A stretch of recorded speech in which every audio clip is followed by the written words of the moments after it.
Ouvrons notre Bible au livre de 2 Rois 18. 2 Rois 18. Les Assyriens se moquent de Yahweh. Les Assyriens se moquent de Yahweh. 2 Rois 18, versets 1 à 8. Le bon règne des Échéas en Juda. L'idolâtrie est détruite. Verset 1. Ézéchias arrive au trône de Juda au moment où le royaume d'Israël se termine. 3 ans après le début de son règne, les armées assyriennes assiègent Samarie. Et 3 ans après, le royaume du Nord est conquis.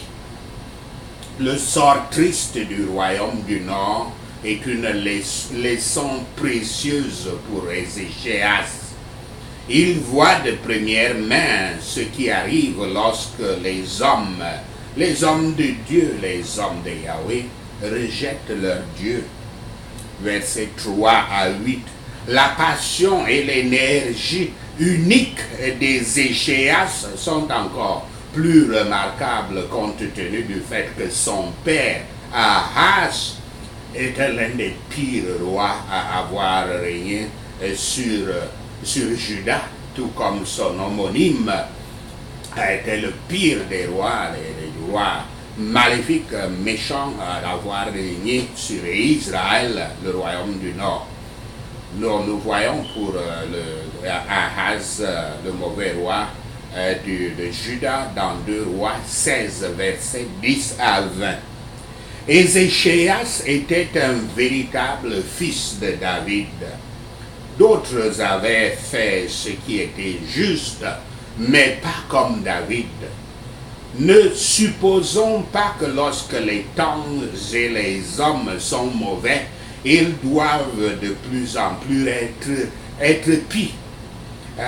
Cela ne suit pas, cela ne se vérifie pas. Après de nombreux mauvais rois, Yahweh a élevé Ézéchias comme David lui-même. Le serpent de bronze ardent avait été soigneusement conservé comme un mémorial de la bonté de Yahweh à leur père dans le désert, dans Nombre 20, versets 4 à 9. Mais il était inutile et méchant de brûler de l'encens devant cet objet, car Yahweh, à cet événement unique et à ce moment-là, ce moment spécifique seulement, avait déclaré que toute personne qui était mordue par les serpents qu'il avait envoyés contre eux devait regarder ce serpent en bronze de feu sur le poteau pour être guéri. Le fait que Yahweh avait demandé qu'on place ce serpent-là en haut, voulait symboliquement demander aux Israélites de regarder au ciel. Toute aide à la dévotion non justifiée par la parole de Yahweh interrompt l'exercice de la foi. Elle conduit toujours à la superstition, sinon à l'idolâtrie et à d'autres maux dangereux. La nature humaine pervertit tout ce genre de choses. La vraie foi n'a pas besoin de telles aides. La parole de Dieu, pensée et priée dessus quotidiennement, est toute l'aide extérieure dont nous avons besoin. 2 Rois 18, versets 9 à 16. Sénachérib envahit Juda. Versets 14 à 16. La vassalisation,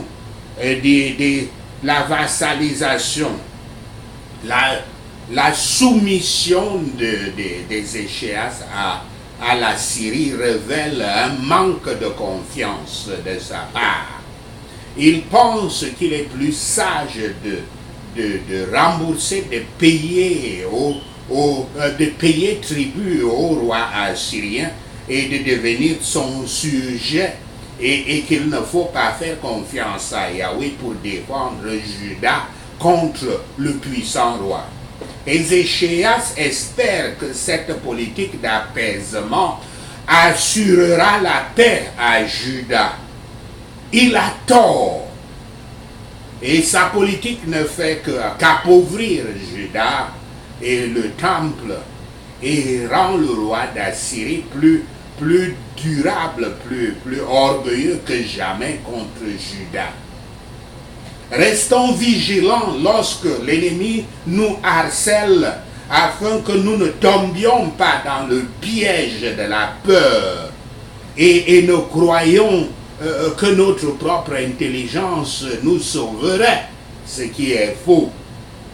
La descente que Sennachérib fait sur Juda est une grande calamité pour ce royaume, par lequel Yahweh va tester la foi des Ézéchias et châtier le peuple pour leur incrédulité. L'aversion secrète, l'hypocrisie et la chaleur des nombres de personnes nécessitent une correction. De tels processus purifient la foi et l'espoir des hommes droits et les amènent à une simple dépendance envers Dieu. Yahweh avait donc fait ainsi que le roi Ézéchias passe le test de sa foi en utilisant Sennachérib comme son instrument afin de rendre Ézéchias humble s'il réussit le test. 2 Rois 18, versets 17 à 37. Les blasphèmes de Rabshakeh, versets 17 à 18. Rabshakeh n'est pas un nom, mais un titre qui décrit un commandant de l'armée assyrienne représentant le roi assyrien Sennachérib. Ce titre est traduit peut être traduit comme le chef d'état-major, comme certains commentateurs bibliques le soutiennent. Le Rabshakeh semble être en parfaite maîtrise de la situation. Il peut marcher directement dans la ville de Jérusalem et se tenir au point d'approvisionnement crucial en eau qui est la bouée de sauvetage de Jérusalem lors d'une attaque par le siège. Versets 19 à 21. Au lieu de faire confiance à Yahweh, Ézéchias a mis son espoir dans son alliance avec l'Égypte et Rabshakeh veut qu'il perde confiance dans cette alliance. De cette façon, Rabshakeh essaie de démoraliser Juda et de les désespérer. Le Rabshakeh voyait la vérité de la faiblesse de l'Égypte mieux que beaucoup de dirigeants de Juda le pouvaient. Versets 23 à 24. La stratégie complète de Rabshakeh est d'isoler Dieu, d'isoler Yahweh. Et il avait l'armée supérieure, l'armée puissante et supérieure. Il aurait pu attaquer Jérusalem sans ses discours. Voilà les choses qui devraient attirer le plus notre attention. Voilà quelqu'un qui était capable de traverser les murs librement et d'entrer et aller faire des discours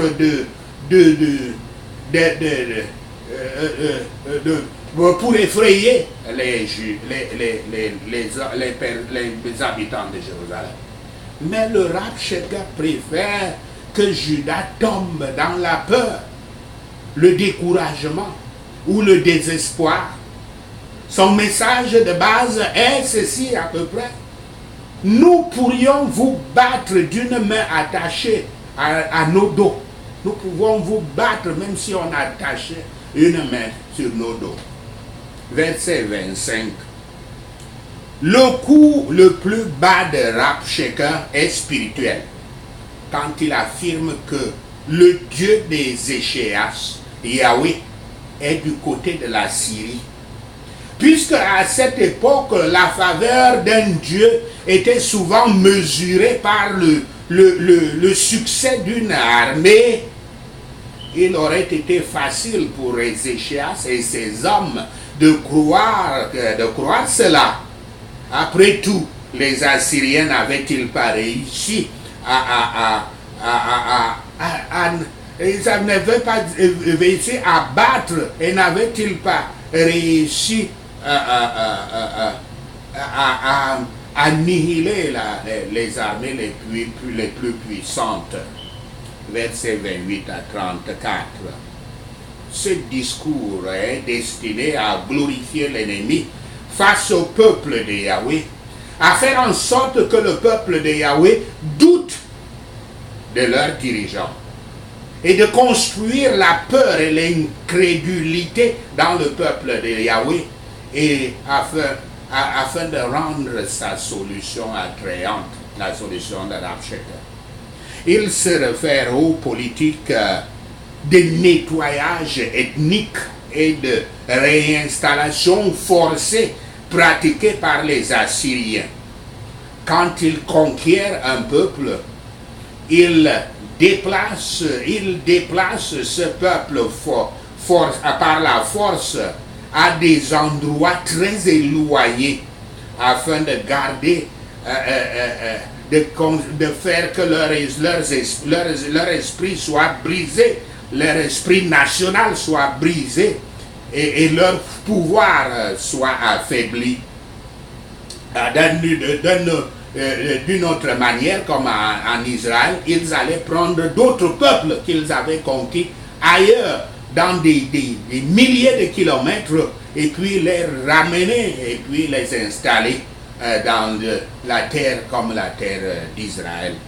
Le discours de Rabshakeh vise à rendre ce terrible sort comme le plus attrayant qui reste à Juda, comme choix. Verset 35. Le dernier point du discours vise à détruire la confiance des hommes en Yahweh. Son message est simple. Les dieux des autres nations n'ont pas pu les protéger contre nous, les Assyriens. Votre Dieu Yahweh ne peut pas vous protéger non plus. Toute personne de Juda qui avait une compréhension spirituelle pour voir cela, pouvait déjà commencer à planifier la fête de la victoire à partir de ce moment, quand il a dit ces choses-là. Car il est une chose de parler contre Juda, son peuple et ses dirigeants, mais il est tout autre chose de se moquer de Yahweh, le Dieu d'Israël, de cette façon, et de le compter juste comme un autre Dieu. Avec cette déclaration, le Rabshakeh avait franchi tout simplement les limites. Rabshakeh essaye de convaincre les Juifs qu'il est sans objet de résister. Quel est le fondement de votre question? Question à vous chrétiens. Quel est le fondement de votre confiance? Il est bon que les pécheurs se soumettent à la force de cet argument en cherchant la paix avec Yahweh. C'est dans notre sagesse que de céder devant Yahweh, parce qu'il est vain de lutter contre lui. Quelle confiance peuvent avoir ceux qui font confiance à ceux qui se distinguent, qui se séparent, qui se rebellent contre Yahweh? Il y a beaucoup d'art dans ce discours de Rabshakeh, mais aussi beaucoup d'orgueil, de malice, de mensonge et de blasphème. Les les nobles les nobles hommes de Jérusalem, les nobles du roi Ézéchias, gardent leur paix. Il y a un temps pour garder le silence et aussi un temps pour parler. Il y a ceux pour qui offrir quelque chose de religieux ou rationnel, c'est jeter des perles aux cochons, aux pourceaux, comme dit l'Écriture. Leur silence avait rendu Rabshakeh encore plus orgueilleux et sûr de lui. Il est souvent préférable de laisser de telles personnes gueuler et blasphémer. Une expression décidée d'horreur est le meilleur témoignage contre eux. La question doit être laissée à Yahweh, qui a tous les cœurs entre ses mains, en nous livrant à lui dans une soumission humble, en espérance et en prière fervente. Sachez cela et l'Éternel Yahweh vous bénira. Amen. Alléluia. Prenons ces points de prière. Père Yahweh, ne me permet pas de suivre les traces de mes parents, mais guide mon chemin de la vie avec ta parole au nom de Yahshua le Messie. Je ferai attention à ne pas utiliser un événement scriptural comme base pour l'idolâtrie au nom de Yahshua le Messie. Toute aide à la dévotion non justifiée par la parole de Dieu n'interviendra pas dans mon exercice de foi au nom de Yahshua le Messie. Toute étrange aide à la dévotion conduisant à la superstition et à l'idolâtrie, je ne suis pas votre candidat. Soyez chassés de ma vie au nom de Yahshua le Messie.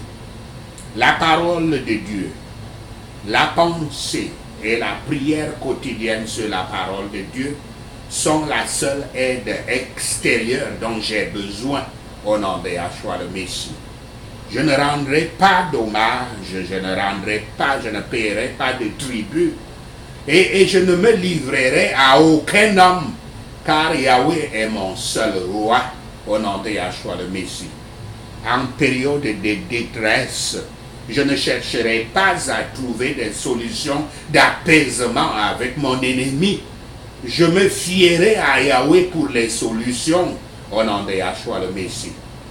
Ces ennemis puissants qui se glorifient devant ma face et méprisent Dieu, Père Yahweh, utilise ton épée de la mort pour les détruire complètement au nom de Yahshua le Messie. Tout dégoût, hypocrisie et tempérance secrète envers Yahweh dans mon cœur, je me place contre toi et je te dépouille, je te jette au nom de Yahshua le Messie. Dans mes temps de détresse, je ne jetterai pas mon espoir dans des alliances avec les hommes. Je ne placerai pas mon espoir dans les alliances avec les hommes, car Yahweh est mon seul espoir au nom de Yahshua le Messie. Toi, cet ennemi furieux qui m'amène à abandonner par peur, découragement et désespoir, tu es un menteur. Je te résiste par la main puissante de Yahweh au nom de Yahshua le Messie. Toi, cet ennemi, te vantant de ta puissante armée et de tes succès, je te paralyse par la main puissante de Yahweh au nom de Yahshua le Messie. Quiconque essaie de construire la peur et l'incrédulité envers Yahweh dans mon cœur, je vous frustre par le feu de Dieu au nom de Yahshua le Messie. Toi, ce pouvoir qui me menace de déportation à moins que je me rende, que je me soumette, Yahweh Shaphat, dépouille-le de tous les pouvoirs au nom de Yahshua le Messie. Quiconque se glorifie devant moi, disant que Yahweh ne peut pas me protéger, je fête ta sévère défaite imminente au nom de Yahshua le Messie. Vous qui vous glorifiez, vous moquant et blasphémant Yahweh dans ma vie, je brise votre puissance par le silence. Merci Seigneur. Au nom de Yahshua le Messie, nous prions. Seigneur Yahweh, nous te remercions d'avoir entendu nos prières, d'avoir répondu à nos prières. Père, nous te rendons gloire, nous te louons, nous t'adorons. Au nom de Yahshua le Messie, nous prions. Amen. Hallelujah.